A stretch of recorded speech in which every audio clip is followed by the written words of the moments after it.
Good morning बच्चों। आज मैं आपको ऊर्जा के स्रोत पढ़ाऊंगी। मैं आपको कल सिलेबस भर ही भेज चुकी हूँ, है ना। देख लीजिए, 3 चैप्टर नहीं आएंगे, 11, 13 और 17, ठीक है। बाकी सब आएंगे। हमको और 3 या 4 पार्ट पढ़ना है ना। ऊर्जा के स्रोत आज मैं आपको पढ़ाने वाली हूँ, ठीक। ऊर्जा के स्रोत आप लोग हम पहले ही पढ़ चुके हो कि हमको किसी भी काम को करने के लिए ऊर्जा की आवश्यकता होती है। और ऊर्जा जो है बहुत सारे रूप में होती है, जैसे कि रासायनिक, विद्युत, ध्वनि, प्रकाश, ऊष्मी आदि के बारे में आप लोग पिछली कक्षा में पढ़ ही चुके हैं, ठीक है। और ये भी पढ़ चुके हैं कि ऊर्जा एक रूप से दूसरे रूप में स्थानांतरित होती है। इसको एक रूप से दूसरे रूप में बदल सकते हैं, उसको उत्पन्न नहीं कर सकते हैं, न ही नष्ट कर सकते हैं। इसको आपने पढ़ ही लिया होगा, ठीक है। तो आज हम लोग क्या करेंगे, प्रमुख ऊर्जा विद्युत ऊर्जा, है ना। हमारे दैनिक जीवन में उपयोगी जो ऊर्जा होती है विद्युत ऊर्जा। विद्युत ऊर्जा हमको कहाँ कहाँ से प्राप्त होती है उसको आज हम पढ़ेंगे कि विद्युत का उत्पादन कैसे होता है। पहला है आपको जल विद्युत ऊर्जा। जल विद्युत ऊर्जा में क्या होती है, ये चित्र से मैं आपको बता दे रही हूँ, ठीक है। यहाँ पानी से जान रहे हो ना, हीराकुद बांध में कैसे बिजली का उत्पादन किया जाता है, बांधों में ही ऊर्जा का उत्पादन होता है। यहाँ पे क्या होता है, जो बांध में जो जल को संग्रहित किया गया होता है उसको तेजी से बहते हुए जल को टरबाइन में छोड़ा जाता है, जिससे क्या होता है, टरबाइन घूमने लगता है। और ये टरबाइन जो है जनित्र से जुड़ा होता है और यहाँ से विद्युत का उत्पादन होता है और इसका उपयोग हम अपने दैनिक जीवन में करते हैं। समझ में आ रहा है। देखो यहाँ पे दिया है, बांधों में कैसी यहाँ एकत्रित जल को तेजी से बहाया जाता है, जिससे जलमार्ग में टरबाइनें घूमने लगती है। ये टरबाइन एक सॉफ्ट की सहायता से जनित्रों से जुड़ी होती है, जिसके द्वारा विद्युत उत्पन्न की जाती है। छत्तीसगढ़ में जल विद्युत उत्पादन हेतु हसदेव बांगो तथा गंगरेल बांध परियोजना क्रियाशील है। ये छत्तीसगढ़ में विद्युत उत्पादन का दोनों बांध का दिया हुआ है। उसके बाद है ज्वारीय ऊर्जा। ज्वारीय ऊर्जा मतलब खाड़ी के मुहानों पर क्या करते हैं, बांध बनाया जाता है, ठीक है। जो सागर से आने वाले ज्वार और भाटा है ना, उसी से विद्युत का उत्पादन करते हैं। उन खाड़ी के मुहानों पर क्या करते हैं, बांध बनाते हैं। जैसे ही पानी आता है, यहाँ टरबाइन होता है। ये टरबाइन जो होता है जनित्र से जुड़ा होता है और यहाँ से विद्युत का उत्पादन करते हैं। तो ज्वारी ऊर्जा मतलब ज्वार और भाटा समझ लेना, ठीक है।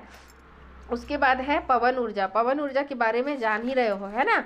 पवन ऊर्जा जो है पवन ऊर्जा बहती हुई ऊर्जा भी ऊर्जा का एक बहती हुई हवा भी ऊर्जा का ही एक रूप है, जिसे पवन ऊर्जा कहते हैं। इसके बहने की दिशा और गति प्रत्येक स्थान पर बदलती रहती है, लेकिन कुछ स्थानों पर दिशा तथा गति लगभग समान रहती है, जिसके कारण यहाँ पे ऊर्जा उत्पादित कर सकते हैं। इसमें क्या करते हैं, बड़ी बड़ी चरखियाँ जो होती हैं, जिन्हें टरबाइन कहते हैं, उसको लगाया जाता है तथा इससे जनित्र से विद्युत उत्पादन होता है। वह स्थान जहाँ बड़ी बड़ी चरखियों को स्थापित किया जाता है उसे विंड फार्म कहते हैं, ठीक है। और विंड फार्म कहाँ कहाँ है, गुजरात, राजस्थान, पश्चिमी मध्य प्रदेश, समुद्र तटीय क्षेत्र, दक्षिण तमिलनाडु, बंगाल की खाड़ी, अरब सागर के द्वीप और कर्नाटक के कुछ भाग पवन ऊर्जा के लिए उपयुक्त है। क्यों विंड फार्म यहीं पे क्यों बनाया गया है, क्योंकि यहाँ पे जो है हवा की दिशा क्या होती है, नियत रहती है। तो वो एक ही ये में घूमता रहता है और विद्युत का उत्पादन होता रहता है, ठीक है। उसके बाद है तापीय ऊर्जा। तापीय ऊर्जा से मतलब ताप मैंने समझ लेना सीधा भाप, ठीक है। बड़े बड़े कारखानों में क्या करते हैं, कोयले को जलाया जाता है और ऊष्मा उससे उत्पन्न की जाती है, जिससे पानी को गर्म किया जाता है। देखो, कोयले को जलाकर पानी गर्म करते हैं और गर्म भाप बनाई जाती है, वो पानी का भाप बनाया जाता है और इस भाप की शक्ति से ही टरबाइन को घुमाया जाता है और विद्युत उत्पादन किया जाता है। वह स्थान क्या कहलाता है, ताप विद्युत गृह कहलाता है। छत्तीसगढ़ में कोरबा जिले में ताप विद्युत गृह है, जान ही रहे हो, वहाँ कोयले का खदान है, ठीक है। उसके बाद है नाभिकीय ऊर्जा। आप लोग परमाणु के बारे में पढ़ ही चुके हो, है ना। उसका द्रव्यमान उसके नाभिक में होता है, जहाँ परमाणु की सबसे अधिक ऊर्जा होती है। जब किसी भारी परमाणु को क्या करते हैं, हल्के नाभिक में तोड़ा जाता है तो बहुत ज़्यादा मात्रा में ऊर्जा क्या होती है, मुक्त होती है। इस प्रक्रिया को विखंडन कहते हैं, मतलब नाभिकीय विखंडन। इससे उत्पन्न ऊर्जा नाभिकीय ऊर्जा कहते हैं। इस ऊर्जा जो है विशेष संयंत्रों में उत्पन्न की जाती है, जिसे नाभिकीय रिएक्टर कहते हैं। यहाँ नाभिकीय ऊर्जा को विद्युत ऊर्जा में बदला जाता है। हमारे देश में नाभिकीय रिएक्टर तारापुर, कलपक्कम, कोटा और नरोरा में कार्य कर रहे हैं। मुंबई से करीब 100 किलोमीटर दूर तारापुर नाभिकीय ऊर्जा संयंत्र भारत का पूर्णतः स्वदेशीय नाभिकीय रिएक्टर है। यहाँ नाभिकीय ऊर्जा से क्या करते हैं, विद्युत उत्पन्न की जाती है। ठीक है, यहाँ पे जो क्वेश्चन है उसको आप लोग बना लीजिएगा। उसके बाद क्या है, जीवाश्म ईंधन। जीवाश्म ईंधन कोयला, लकड़ी, रसोई गैस, पेट्रोल, डीजल, केरोसिन, ये सब क्या है, ईंधन है। ये कहाँ से आते हैं, ठीक है, कहाँ से आते हैं। देखो, बहुत पहले पृथ्वी में हुए परिवर्तन के कारण पेड़ पौधे पृथ्वी में दब गए, धीरे धीरे उन पर मिट्टी की परत जमा होती गई। बहुत अधिक दाब और गर्मी के कारण उसके अवशेष कोयले में परिवर्तित हो गए।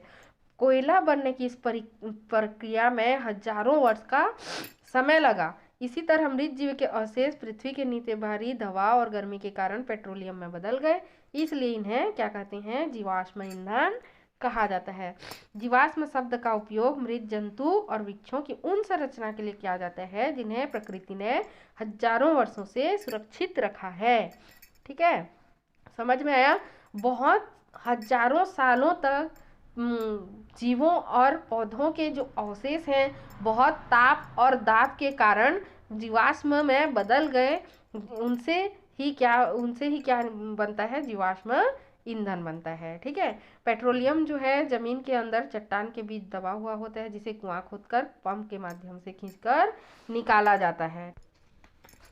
जो पेट्रोलियम होता है, जो कुएं से निकाला गया पेट्रोलियम होता है, उसको हम सीधे तौर पर उपयोग नहीं कर सकते हैं। तो उसको कौन सी प्रक्रिया में भेजा जाता है, रिफाइनरी की प्रक्रिया में भेजा जाता है। इसमें पृथक करने की प्रक्रिया में बहुत सारी चीज़ हमको मिलता है, पेट्रोल, डीजल, केरोसिन और पेट्रोलियम गैस।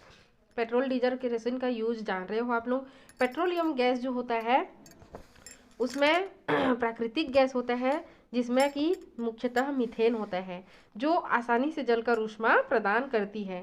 ठीक है, इस गैस को संपीड़ित करके वाहन चलाने में उपयोग किया जाता है, जिसे सीएनजी गैस कहते हैं। सुने होंगे, कंप्रेस्ड न्यूट्रल गैस के नाम से जाना जाता है।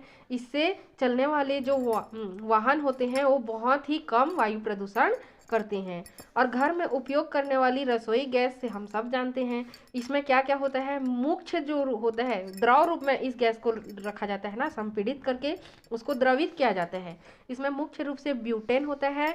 ब्यूटेन के अलावा 2 अन्य गैस प्रोपेन और एथेन होता है, और ये सभी हाइड्रोकार्बन होता है। इसी को द्रवित करके क्या करते हैं, सिलेंडर में भरा जाता है, जिसे कि हम एलपीजी, लिक्विड पेट्रोलियम गैस कहते हैं। उसे द्रव रूप में बदल कर यूज करते हैं, इसलिए। ठीक है, एलपीजी बहुत ही क्या है, ज्वलनशील होती है और गंधहीन गैस होता है। तो जब हम यूज करते हैं तो हमको गंध का पता चले, इसके लिए एक तीक्ष्ण गंध वाली गैस को मिलाया जाता है, जिससे कि गैस अगर रिश्ता है तो हमको पता चल जाता है। उसके बाद है गोबर गैस। गोबर गैस के बारे में जान रहे हो ना, गांव में उपलों का यूज किया जाता है। इसका एक और यूज है बायोगैस संयंत्र, जिसको बोलते हैं। इसमें गोबर और पानी को मिलाया जाता है, और यहाँ एक बायोगैस बनाने वाला एक मशीन होता है, यहाँ से गैस निकलता है। ठीक है, और इधर से खाद भी डाला जाता है। तो यहाँ से क्या होता है, जो गैस निकलता है उसी से घर का मतलब गैस कनेक्शन जुड़ा होता है। ठीक है, मतलब अब इसी चीज़ को क्या कहते हैं, बायोगैस कहते हैं। गैसों का वह मिश्रण जो वनस्पति एवं मृत जंतुओं के सड़ने से प्राप्त होता है, इस मिश्रण को बायोगैस कहते हैं। ठीक है, गोबर गैस तो जान ही रहे हो ना, वही बायोगैस है। इसके उपयोग है एलपीजी के तरह भोजन पकाने में, प्रकाश उत्पन्न करने में। देखो, इसमें प्रकाश भी उत्पन्न किया जाता है। गैस निकलने के बाद बचा अपशिष्ट पदार्थ खाद की तरह उपयोग में लाया जाता है। देखो, यहाँ ये निकास नली है, यहाँ पे जो अपशिष्ट होता है उसको खाद के रूप में यूज कर सकते हैं, और इसके उपयोग से पर्यावरण प्रदूषित भी नहीं होता है। ठीक है, ये क्वेश्चन आंसर आप लोग लिख लेना। कल मैं आपको सौर ऊर्जा के बारे में बताऊंगी, उसको पढ़ लीजिएगा। ठीक है।